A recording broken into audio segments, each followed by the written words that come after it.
Welcome back, all our 40K fanatics out there. I'm DJ here with Tim's Nation to bring you my list that's going to be taking on lane in our next battle report. So, it is currently October. I'm taking back October for the Necrons, and we are going into Crontober. I'm going to be playing Necrons for the month of October. Bunch of different lists, bunch of different detachments, bunch of some fun things, some cool things, some all over the place type stuff. And hopefully we'll get that new Cryptek data sheet so I can run him this month too. So, and then at the end of the month, Lane and I will do our annual Skeletons versus Zombies Halloween battle, where I take a whole bunch of Necron warriors, Lane takes a whole bunch of Poxwalkers, and we battle it out on the table. Today, I'm going to be playing Star Shatter Arsenal. So Star Shatter is probably the most picked competitive detachment. For me, I still love my Canoptic Court and the tools that it brings, but I can't deny that Star Shatter has a lot of power. Traditionally, we see Star Shatter with the Silent King and Doomsday Arks and stuff like that. And that's the traditional Star Shatter. It's tried and true. I'm not taking any of that today. We're going to focus not on the vehicle aspect. We're going to focus on the mounted aspect. And the mounted units that I'm taking today are ones that don't get... Okay, half of them get seen, half of them don't. We're bringing a bunch of Locusts. So Locust Destroyers don't see a lot of play, and I can understand why. 3 shots apiece, 18 for a 6-man, and not really the volume you want to see out of a unit that has the title Destroyer in the name. However, when you actually look at their data sheet, they're only 180 points for 6, so there's some interesting play around those guys. Slap a Lord on there, and you're critting on 5-ups with those lethals. So there's some definitely interesting play there with them that we want to mess around with today. Now, instead of running Doomsday Arks, I'm running Locust Heavy Destroyers as my anti-tank option. Now, talk about the two in comparison. The Doomsday Arks have a better spread of units that they're able to handle and take care of. I'm not a big fan of the randomized shots, per se. When it goes bad, it goes really bad. And then when it goes hot, you can just... I mean, the thing buys its points back in a heartbeat. And the devastating wounds if you're sitting still. Also, you have the Gauze Flare Array, and the fact that its gun is blast means that it does have a wider plate, I guess, that it could take on of units in Warhammer, especially in the meta right now. Locust Heavy Destroyers are a little bit cheaper, and they pack that flat 6 damage, which is really nice when you're hitting into vehicles. One of those shots get through, and it can practically nearly wreck a vehicle where then other units can clean it up easily. So Locust Heavies have definitely, I've looked at some competitive lists, and I have seen Locust Heavies pop up, maybe 1 unit, maybe 2 unit, with the Gauze Destructor for that very reason. But today, we're not going to bring the Doomsday Arks. We all know, if you're a Necron player or you played against Necron, you know what they can do. And they're a little pricey. They cost a little bit more. So why don't we try and discount it a bit? Try and put a lot more units out here and really focus on the mounted aspect of this army can bring. So, so we're sticking with the Star Shatter, but we're trying to tweak it in a couple other things, a couple other options, and we'll see how it does today. But before we get into that too much, we should take a look at the list and what I'm actually talking about bringing. So, all right, here we go. Here's the list. All right, here is 2,000 points on the button of the Star Shatter Arsenal. So Star Shatter Arsenal has, we get assault weapons on all mounted and vehicle units, so we can advance and still shoot. We also get +1 to hit when shooting at a unit, attacking a unit that is on or within range of an objective marker. So playing 40K means you're taking objectives. This army can do a lot of work against those units on objectives. Let's see. Let's start things off with this Catacomb Command Barge. So we took a Catacomb Command Barge because it is the only one that can take the enhancement to give us reroll 1s to hit and wound. He's most likely going to be spending most of his time hanging out back with the Locust Heavies and just giving him that buff. Otherwise, he's pretty durable to an extent. There's not if you hit him, you hit him. But he has that like mini transhuman ability, the -1 to wound when the weapon's higher strength than its toughness, which can be nice. He does come with a 4-up invuln, So he's not too terrible. A little pricey because of the fact that we did put the enhancement on him. So I think he's coming in at like 150 points. Probably one of the more expensive units pound for pound in this army. But the other option is an Overlord on foot that could get sniped. The Catacomb is quicker. It also has a Res Orb. And the Res Orb targets an infantry or mounted unit, today mostly mounted, that's within 6 inches of him and can hit him with a Res Orb at the end of any phase for D6 reanimation on the spot. So this means he can move over to a unit and heal them. Kind of like mobile healer. So it kind of stuck with having to take the Catacomb since I didn't take an Overlord. But it's not that bad, especially out of this detachment. In 4-up invuln. So he'll mostly be hanging out in the back, though, with the Locust Heavies. And since we're talking about them, we have 3 squads of Locust Heavy Destroyers. Now, one of these, the bigger guys, does have the Enigmatic Exterminator, but today they're all going to be just Gauze Destructors. We're just going to run this as all Gauze Destructors and see how it does. So we have 9 Locust Heavies with Gauze Destructor. If you don't know what that is, Strength 14, AP 4, flat 6 damage with lethal. These guys also get reroll 1s to wound into vehicles, and I believe monsters too, but I definitely know vehicles. The gun is heavy, so if they sit still, they'll get +1 to hit, but with our detachment rule, we should be getting +1 to hit into the targets that are on objectives anyways. The flat 6 damage is huge. These guys are long range, so they're able to zone out the backfield well, and because of the advance and still being able to shoot mechanic of this detachment since they're mounted, it makes them very, very, very durable. On top of that, we do have an enhancement in this army that can go -1 damage. Now, these guys today are going to not have a Locust Lord with them, but I could slap my Locust Lord that has the -1 damage enhancement to them, and that's basically a targeting effect. I just target a unit within 6, and they get -1 damage as long as they're vehicle or mounted and not Titanic. So targeting these guys that are 4 wound apiece with -1 damage can really give them an extra layer of durability. And yeah, just the sheer anti-tank hate that these guys bring is always a lot of fun to play when you're able to get those good big targets. Oh, next up, let's move over into the regular Locust. Now, these guys aren't on bases right now because everyone knows I hate flying bases. I got them off to the side, but for ease of photography and moving these things around, I left these guys down. So we have 2 6-mans of the Locust Destroyers. As I mentioned, these guys are 3 shots apiece, strength 5, AP 2 damage. They do have lethal hits, and they will both be led by a Locust Lord, so we will be critting on 5s. These guys' ability is that when they are shooting at a unit that is closest, they reroll 1s. If the unit is on an objective marker that they're shooting at, they get full rerolls. So being able to get full rerolls to hit, +1 to hit, shooting at units on objectives, we can just fish for those lethal all day and ignore the strength 5 for the most part. The 2 damage and the AP 2 leaves a little bit to be desired there, again with their name Destroyer, but at 180 points, that ain't bad. They're relatively cheap. Now, the Locust Lords kind of creep that squad up in points, being their 80 points by themselves without enhancements. Today, we are not taking the Resurrection Orbs on these guys. We are actually going to be taking the 5-up Feel No Pain, the Nano Scarab Casket. In some other matchups when I've run these things, I've really liked the 5-up Feel No Pain coming off these Locust Lords.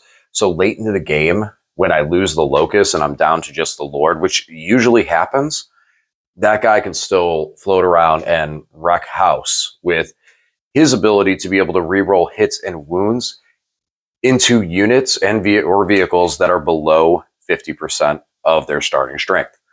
So, all in all, a big problem with the Locust is that base size. The bases that I don't have them on makes these guys very, very big, so they're difficult to hide. For the most part, they'll probably be coming out of strategic, except for the 1 unit that has the enhancement to go -1 damage to a unit, because even if throw it on themselves, going -1 damage, 3 damage weapons now drop down to 2, and then 2 damage dropping down to 1, gives them just an extra layer of durability on this 6 model unit. So we're bringing some Locusts today. They are mounted so they can advance and still shoot, and gain all the other benefits of the Star Shatter arsenal. Moving on to, now it's basically it for the mounted. So moving on to some other units, we're going a little heavy with destroyers here. We have three 3-mans of the Scorpec destroyers. So Scorpec destroyers will gain half of the army's ability. I think they still get the ability. They still get the ability to get +1 to hits on units on objective markers, I believe, since that's kind of just that's like the static ability, where the mounted is the one that gets the mounted are the ones that get the advance and shoot. So these guys just become a little bit more threatening on those objectives. They get full rerolls to hit when they complete a charge. Plasma Sight, I can pop once per game and give them devastating wounds. 8-inch move, great board coverage, good for getting objectives. All in all, I have been very happy with Scorpex lately, so they're going to make an appearance here today. We also have a 5-man squad of Flayed Ones. Now, Flayed Ones, we have another buddy to talk about with him, which you may have noticed in the army picture video. Flayed Ones have Infiltrate. That's what they're here for. They're a unit that I can infiltrate, put out there early, push back my opponent's infiltrators, and just kind of zone out that portion of the field just to kind of control center field during the deployment step and just give me some time. Also, they can be out on an objective, so if I do go first, I have units out there that can score points and score me some secondaries, so I don't just completely roll over on turn 1 and not have some points. And they're one of the only 2 options in the entire Necron Codex that can infiltrate, with the second being from the Canoptic Court. Otherwise, the Flayed Ones, I mean, they got some cool like reroll abilities when attacking units that are below 50%, but all in all, the reason they're here is for that infiltrate capability. And another big combo that these guys work very well with is we are taking a Catan. We are taking the Deceiver today. No Void Dragon, no Nightbringer. We are bringing the Deceiver. So the Deceiver is cheap. Cheaper. 265 points. And he still has all the same profile characteristic buffs that we've come accustomed to with all the Catans.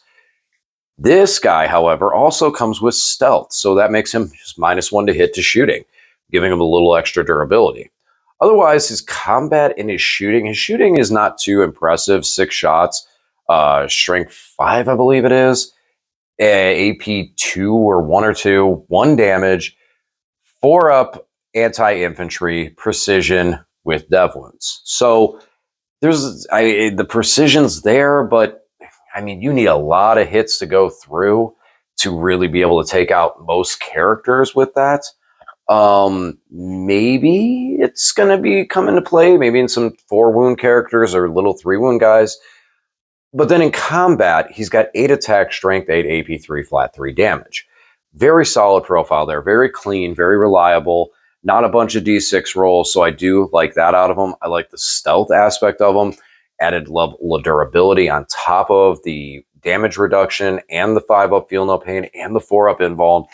So in some ways, while this guy may not be as much of a terror on the damage side of things, it might be more difficult to take him down, which allows him to get a couple extra rounds in there, a couple extra dice swings into attacks. So we'll see. We'll see how it plays out. But he does have a second ability. So after we deploy, before we decide who goes first, I can redeploy 3 Necrons unit, put them in strategic, etc., etc., etc. That whole ability. Now, for the most part, that ability kind of doesn't do very much. One unit that does take really good advantage of it is the Flayed Ones. They infiltrate.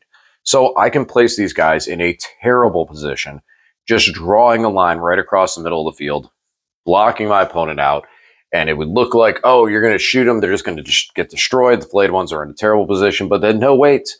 After we're finished deploying, I can pick them up and put them back behind a wall and hide them, so it allows me to really get extra value out of things like the Flayed Ones, and potentially reposition other units that might be in a bad place, or pick things up and put in strategic just to, save some space if I notice something that my opponent's trying to do after they deploy, can kind of do a little bit of cleanup at the end. Moving on, we have a Psychomancer. I love a Psychomancer. He is 18-inch range, no line of sight needed, targets a unit, make him take a battle shock at -1. This guy can mess with strats back and forth, mess with defensive strats, and drop OC to 0 on units so that we just can score points easily. Yeah, I personally feel like Psychomancers are an auto-include just because of how much they can swing a turn in points, all because your opponent fails a battle shock that they weren't expecting to have to take. So that's me for the Psychomancers. And then also, he's got flat 3 damage in shooting and in combat. May only get like 1 attack or 1 shot, but it's flat 3 damage. Hey, it's fun. Now, because we have a Cryptek, and this is another reason I also really wanted to get a Cryptek in here, and the Psychomancer is very cheap at only 55 points, we have 3 squads of Scarabs, 1 6-man and 2 3-mans. These guys are in here to help zone out for things like rapid ingress targets, deep strike targets, and other stuff like that. A lot of my units either do well in shooting or do well in combat. If they get hit in combat, they can crumble. So having units that can kind of zone out for rapid ingress during the early points of the game are huge. If my opponent tries to keep units back later in the game, that can also be a winning scenario because it's stuff I don't have to necessarily deal with right now. And the Scarabs just kind of get in the way. So the 2 3-mans are kind of in there for that reason. The reason I took a 6-man is so I can kind of chain that out, tag an objective, but yet keep it close enough to the Psychomancer where I don't have to dedicate the Psychomancer out there and lose him, but still have something that's objective control value, at least of 1, to tag an objective, score some points, anything for like an area denial or extend battle line. So I don't have to sacrifice one of my more damage dealing units to score these points and continue to do with what I'm trying to do with the Scarabs, which is zone my opponent out from being able to get onto these, to get these rapid ingressing units in there and just hit things like my Locust when my Locust won't do as well in combat. So that's it. That is the list. So it's a very unconventional Star Shatter arsenal. Some people maybe look at it and say, okay, so Locust Heavies, you could understand why. They hit really hard. They are anti-tank through and through. The Doomsday Ark, I can't disagree. It has all the results that you would want. You know, tried and true and tested. We see it time and time again. It can shoot into vehicles. It can shoot into infantry. So it does both. Where the Locust Heavies have 1 target, armor. Big, tough, high wound armor. Now, that's not to say that there isn't some good times where you shoot into a unit that has like, oh, I don't know, what are they? The Terminators for Death Guard, the Death Shroud Terminators. They're 4 wounds apiece. Being able to hit them with a flat 6 damage and start picking models up is really nice to be able to pick those guys up quickly. Especially because they have a damage reduction. You just go, okay, well, you're taking my 6 down to a 5. So they're not going to use that strat. But then, yeah, the big vehicles, we're seeing a lot of vehicles in the meta right now. So just dedicating over into the heavier vehicles feels good in that aspect. And then it allows things like the Locust to handle infantry on that aspect. The Locust and the Scorpex can do better with a lot of those infantry squads and hopefully use the Scarabs to kind of funnel things so that my Scorpex and my Locust are able to hit when I want them to. Things like the Deceiver just go into kind of an obnoxious range where it's like he's reducing damage, 5 up feel no pain, 4 up invuln, ton of wounds, and now stealth just makes it like your opponent may shoot at it with a unit and be dedicated to put 2 units into him, and 1 unit just completely whiffs and fails. And now the next unit goes, well, is it even worth it, or should I go into something else? So the Deceiver is this kind of, he's in that weird spot where it's like, I think he has more value than we see, especially when he's coupled with Flayed Ones. Without the Flayed Ones, I would probably go into Void Dragon or Nightbringer, but because of him and his ability with the Flayed Ones, I feel like he gives me a lot more board presence in an interesting way. Now, again, the Locusts are something I'm messing with, something I'm trying. Because once we get past the Doomsday Arks, the Silent King does great until he doesn't. Damage reduction 1, awesome. Being able to hit him with that, awesome. It keeps him extra survivability. Until it doesn't. Until your opponent has a solid turn and just tears that 400-point model off the table, excuse me, now you can be in some trouble. And that's one of the things that I think right now, where we're seeing Necrons are having a lot of success. One of the things I noticed when I was looking over a bunch of lists and wanting to see just kind of what Necrons have been doing in the competitive scene as of late. And I went over a whole bunch of stuff.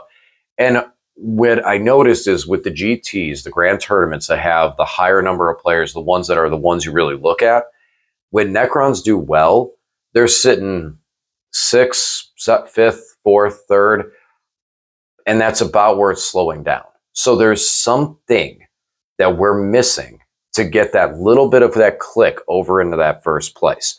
And what is it? What is that point? And I feel like the Silent King and the Doomsday Arks share a common enemy in anti-vehicle units, that when that anti-vehicle unit is strong and present out of something like a Vanguard style Marine detachment and can pick up and bounce around, it becomes a threat not only to one unit, but a threat to the entire army. And if you can't immediately answer it, it is going to just continue to sweep through things. So that's kind of where my mind goes with it and goes, okay, so how do we reinvent the wheel on this? Like, it's definitely, Star Shatter definitely has a lot of momentum and it's moving forward very quickly. And it has a lot of success with this recipe right now. Is there a way to alter that recipe? I don't know that locusts are necessarily the way to go with it, but they're very, very cheap for some good board coverage that can allow things like the Scorpex to get into position later on. Scorpec destroyers, Scorpec destroyers are very good in combat. I went with them over the Scorpec lords in this matchup just to lower my character count because I have the two Locust lords, the Deceiver, the Psychomancer, and the Catacomb Command Barge. So we're sitting at 5 characters. I don't think it's a good place for my opponent to take Assassinate because they need a good solid other secondary, and you have to take out all my characters to do that, to score the max on that one. But it's getting into that realm where you might start questioning it when I have 6 or 7 characters. It's typically hard for Necron armies to not have a bunch of characters into it, but I'd like to try to reduce it when I can. So that's what we're trying out today. I'm curious to hear what you guys think. I know that Star Shatter has been a very, very popular detachment. It's probably it definitely is the one that I've seen the most when I was looking at all these lists. Star Shatter was the one I've seen the most. Number 2 was Awakened Dynasty. And surprisingly, I didn't see that many Hypercrypt. I don't know if like the nerfs to Hypercrypt have kind of just taken it completely out of contention. Maybe. I mean, I get it. There's some options. Like originally when I was working on this list, I was building into Hypercrypt because I wanted to do destroyers. And we all know Annihilation Legion is, we're not going to talk about that. We're not going to talk about Annihilation Legion. But when I looked at it and I looked at the 2, as I got to the end of Hypercrypt, I'm like, man, there's not as many options here that I like. And I could just flip this over into Star Shatter, and there's a lot more I can do out of this. And so I'm not surprised to see Hypercrypt fall off, but I'm kind of curious to see, is that really like that's what I've seen? Is that really what's kind of happening? Because I see Awaken, I see Star Shatter, but Hypercrypt, not so much. Not very much, and definitely didn't break. I didn't see any in the tournament wrap-ups I have. I'm not saying that there's none out there, just the ones that I went through, because there's tons. So obviously I didn't see them all. But the ones that I did see, I didn't see any Hypercrypt break top 5. And a lot of them I had to search through and find some Necron armies. So, but Star Shatter is the one that I definitely seen was on the top, followed up by some Awakened Dynasties. So, all right, that's it for me. That's what I got here today. Definitely curious to hear what you guys think in the comments section on some stuff with this. I know the Locusts are crazy, but be nice to them. Be nice. They deserve some love too. All right, guys, as always, thanks for watching. I'll talk to you again soon.